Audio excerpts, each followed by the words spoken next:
All right, project procurement processes include processes necessary to purchase or acquire products, services, or results needed from outside the project team. So again, this is the first time that we're actually looking outside the project team.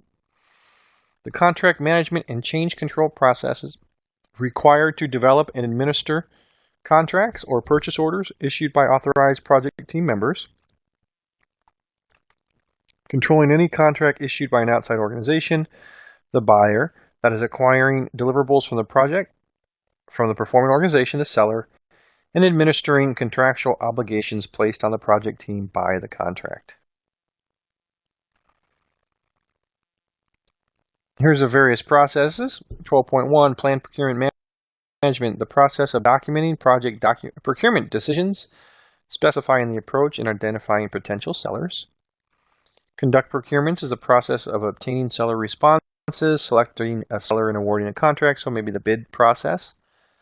Finally, control procurements, process of managing procurement relationships, monitoring contract performance, and making changes and corrections as appropriate. And then finally, close procurements, which is the process of completing each project procurement.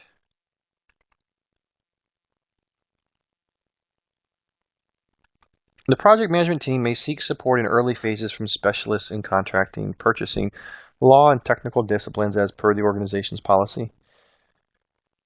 By actively managing the agreement lifecycle and carefully wording the terms and conditions of a procurement, some identifiable project risk may be shared or transferred to a seller.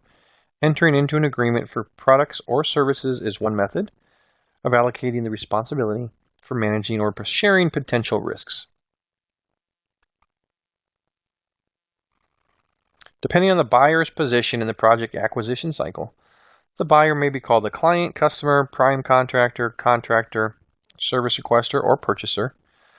The seller can be viewed during the contract lifecycle, first as a bidder, then as a selected source, and then as a contracted supplier or vendor, right? First you bid, if you're selected, then you become that particular vendor. All right, here's very important. For the exam point of view, you are the buyer. The issues and impacts of many situations are completely different if you are a buyer than if you are a seller. For the sake of the exam, remember, you are a buyer, not a seller. All right? You're a buyer of services. Because if you flip it around, everything gets all messed up. All right, let's take a look at the first process. Plan procurement management. Inputs, project management plan, requirements documentation, risk register, activity resource requirements, project schedule, activity cost estimates, stakeholder register, EEFs, and OPAs. Tools and techniques, we have make or buy analysis. Do you make it or do you buy it? Expert judgment, market research, meetings. Procurement management plan, procurement statement of work, procurement documents, source selection criteria. Outputs would be make or buy decisions, change requests, and then document updates completes the outputs for this particular process. Requirements documentation include important information about project requirements that is considered during planning for procurements, requirements with contractual and legal implications that may include health, safety, security, performance, environmental, insurance, permits, all of which are considered when planning for procurement. So a contract has 4 principles, we'll say. All right? So a valid contract requires 4 things. All right, so take these down if you would. A valid contract requires 4 things. First, an offer and consideration. First requirement is an offer and consideration.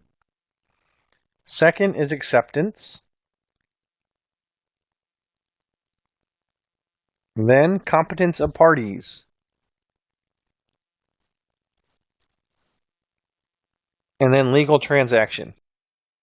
All right, so an offer and consideration, acceptance, competence of parties, and must be a legal transaction. So those are the 4 principles that a valid contract must have.